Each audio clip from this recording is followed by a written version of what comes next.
E hoje, no nosso quadro Saúde com Especialista, vamos abordar um tema importante da saúde infantil que ainda gera muitas dúvidas entre pais e responsáveis, que é exatamente o pólipo retal em crianças.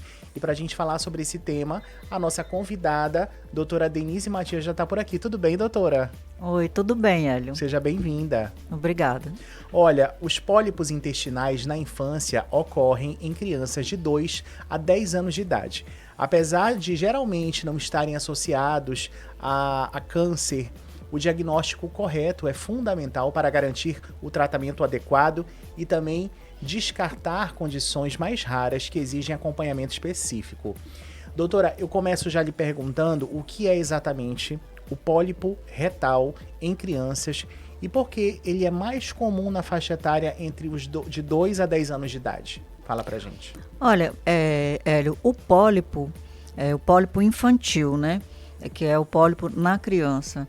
Ele, na verdade, é um aumento ali na mucosa do intestino grosso. É mais comum no colo descendente, sigmoide e no reto, né? Sendo que 50% acontece ali na região do reto mesmo. Então é um aumento, é como se fosse não tem uma verruguinha na pele? É como se fosse uma verruga, só que na mucosa intestinal. E é mais comum nessa faixa etária. Assim, não tem uma causa específica e é mais frequente, apesar de poder aparecer em qualquer idade na criança, ela é mais comum entre os 2 e os 5 anos de idade. Doutora, esse surgimento desse pólipo no intestino de uma criança, ele se dá a quê? Como eu te disse, não existe assim, uma causa específica. O que a gente sabe é o seguinte, é uma lesão que é benigna. Nessa idade é diferente do pólipo no adulto, que um pólipo intestinal no adulto você tem sempre que descartar um câncer, uma doença mais grave. Na criança, a grande maioria das vezes, é uma lesão benigna. Aí o que acontece? Vamos falar um pouquinho dos sintomas, né?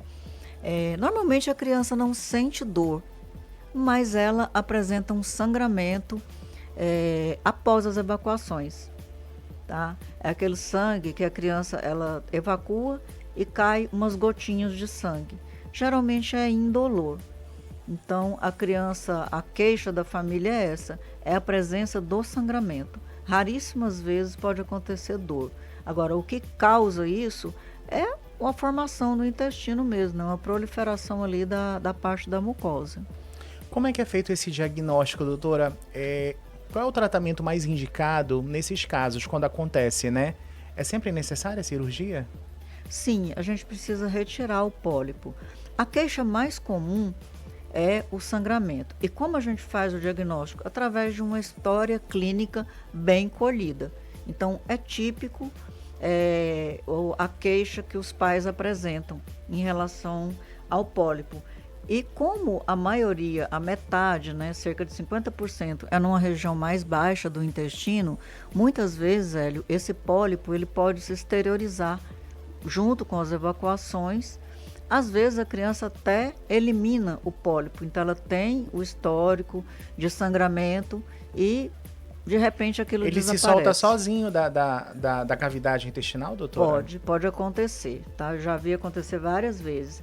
E então ele pode sair, a família pode perceber isso e procurar o hospital. Maravilha. Depois da retirada desse pólipo, doutora, a criança ela precisa de um acompanhamento contínuo? Existe um risco de reaparecer novamente? Não, é muito raro, porque assim, esse pólipo, como eu falei, ele é um pólipo benigno e a maioria das vezes ele é único. Então, em alguns casos, a gente pede um exame que é a colonoscopia, que é para ver se tem outros pólipos. É um exame que está indicado nesses casos. Mas o tratamento é a ressecção. Você retirou o pólipo, não precisa fazer acompanhamento. Tem uma doença mais grave, que é uma polipose intestinal, que é uma doença de caráter familiar, né, hereditário. Mas é em crianças que têm 5 pólipos ou mais. É muito raro. Então, a grande maioria é a doença benigna, que geralmente é um pólipo ou 2. e a gente retirou, está resolvido o problema. Doutora, como é que é realizado esse procedimento? Hélio, Laparoscopia? não, a gente Ou é através faz, daquele exame mesmo? quando é um pólipo mais alto um pouco, a ressecção precisa ser feita durante a colonoscopia, né? Mas a maioria, como eu disse, é numa localização mais baixa. Então, com a criança sedada no centro cirúrgico, através do toque retal, a gente consegue alcançar esse pólipo e nós fazemos uma ligadura da base dele, porque ele fica como se fosse uma bolinha de pendurada na mucosa do intestino. Mas sangra, né? Então, a gente precisa fazer uma ligadura da base dele e encaminha para exame. Perfeito. Olha, Ana Cláudia do Asa Branca manda uma mensagem pra gente. Boa tarde, doutora. Eu vi sangue nas fezes da minha filha de 5 anos e entrei em desespero. Como saber se isso pode ser pólipo ou uma fissura anal? Eu preciso me preocupar muito? Olha, é o seguinte, a diferença básica. A fissura anal, ela ocorre assim, aquela raja de sangue nas fezes. Porque as fezes endurecidas passam, vai causar uma fissura, isso dói, a criança sente dor para evacuar e sai aquele sangue, que a gente fala, são rajas, né? E o pólipo, ele não é rajas de sangue e ele não dói. Então, quando a criança evacua, vai cair gotas de sangue. Aí a orientação, assim, olha, não precisa se preocupar, assim, com uma coisa mais grave, mas o ideal é fazer uma consulta para a gente tentar diferenciar. O Rodrigo do Messejana, meu filho já retirou um pólipo, mas eu confesso que vivo com medo de acontecer de novo. Isso volta com frequência? Não, não é comum. Geralmente o pólipo é único, você resseca e fica tudo bem. Olha, a Patrícia também do Pintolândia. Doutora, deve ser muito comum, né? Porque tem muita gente participando. Olha, a Patrícia, ela fala assim, quando o médico falou em colonoscopia, eu fiquei apavorada. Ela fala, é seguro mesmo fazer um exame numa criança tão pequena? Sim, a colonoscopia na criança, a diferença do adulto é que ela é feita sob sedação no centro cirúrgico. Então, é um exame seguro, tranquilo, né? A gente tem até os especialistas aí que fazem esse exame de rotina. Doutora, o Marcos do Caçari diz se sentir culpado pensando na questão da alimentação, que ele fala que realmente está pecando nisso. Existe alguma correlação? Não, não existe correlação com a alimentação, né? O que acontece é que quando as fezes ficam mais endurecidas, isso passa, né, machuca o pólipo e por isso que sangra. Agora, a alimentação mais saudável é melhor para todos, né? É verdade. O André Luiz, do União, depois da retirada, doutora, meu filho pode voltar a brincar, correr normalmente ou precisa de cuidados especiais por um tempo? Não, não. Normalmente a criança, no pós-operatório, quando a gente retira o pólipo, pode sair um pouquinho de sangue nas fezes ainda, na primeira evacuação, mas depois é a vida normal, não precisa de repouso, não. Então, sangrou durante a defecação ali, a criança defecou, sangrou, já sabe que pode ter algum pólipo retal ali, doutora. Sim, aí a gente precisa fazer aquela diferenciação que a outra ouvinte perguntou, se é um pólipo, né, ou se é uma fissura anal. Aí o ideal é a consulta para a gente poder colher uma história melhor e identificar isso. E aí todo pólipo é cirúrgico no caso? Precisa retirar, porque tem criança que às vezes vem à consulta, já tem 3, 4 meses com sangramento. Então, isso ao longo do tempo pode causar uma anemia na criança e a indicação é retirar. E quando a gente retira, é rotina mandar para exame. Pólipo retal, existe uma ligação com genética, doutora? Familiar? Não, o pólipo infantil, que é esse único, não, mas existem algumas doenças cuja característica é a presença de polipose intestinal, mas é uma doença assim que são vários pólipos, não apenas um ou dois. A Luciana do Jockey Club, boa tarde, meu filho está com anemia e ninguém descobriu o motivo. Pode ter ligação com pólipo retal, doutora? Olha, o pólipo, você vai observar o sangramento nas fezes, tá? E é aquele sangramento vermelho vivo. A criança evacua e vai cair gotinhas de sangue. Se não tem esse sangramento, é muito difícil que ela tenha uma anemia por pólipo. A gente sabe, principalmente os pais que estão acompanhando a gente, né, que aconteceu qualquer coisinha, a gente já corre pro pronto-socorro para resolver, né? Quando acontece esse tipo de situação, doutora, o mais indicado realmente é procurar um atendimento logo, prontamente? Hélio, se os pais observam aquele sangramento ao final das evacuações, não precisa ir no pronto-socorro, né? Você pode... Até porque ele vai se tornar contínuo, né? Uma vez que É, tem pólipo, ele vai continuar sempre saindo nas fezes o sangue. vai. Aí, o ideal é o quê? É marcar uma consulta mesmo de consultório ou de ambulatório com o cirurgião pediátrico.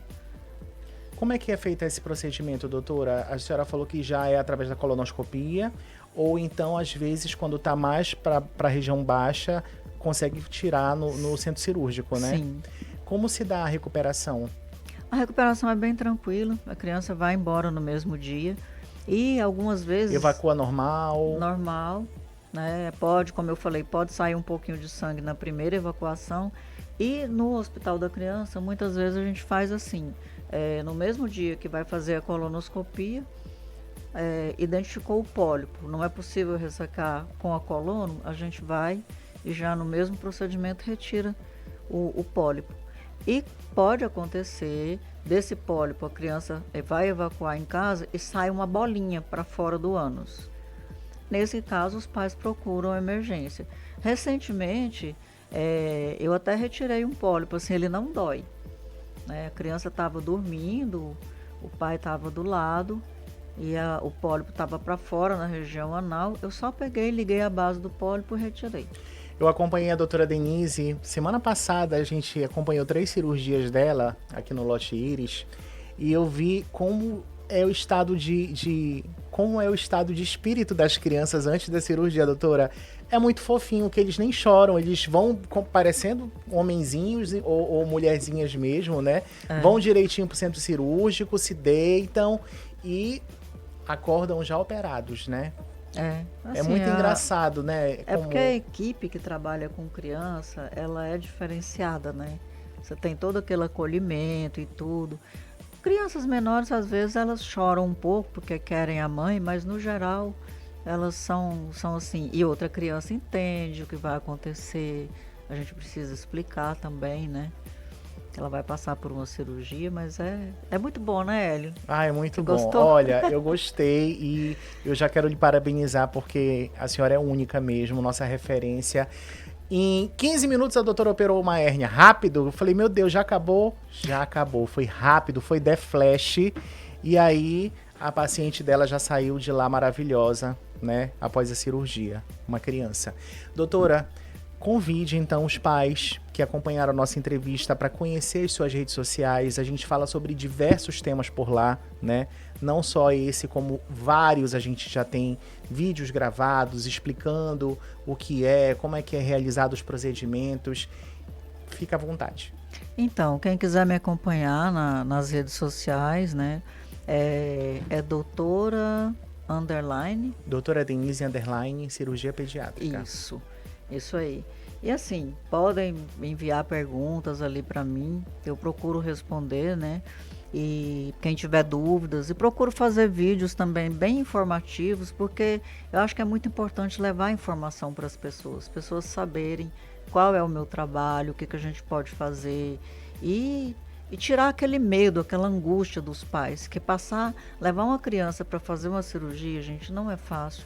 A responsabilidade de um pai, de uma mãe é muito grande, né? Porque ela está tomando a decisão pelos filhos. É diferente de você, Hélio, falar, eu quero operar essa hérnia, né? É diferente de você pegar e ser responsável por uma criança e você decidir por ela. Então é um peso grande, a gente entende e procura tratar isso com mais tranquilidade. É isso mesmo.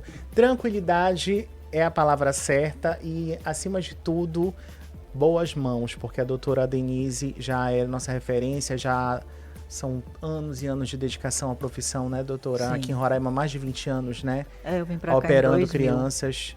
Então, você com certeza vai estar em boas mãos. Você e seu filho ou filho estarão em boas mãos.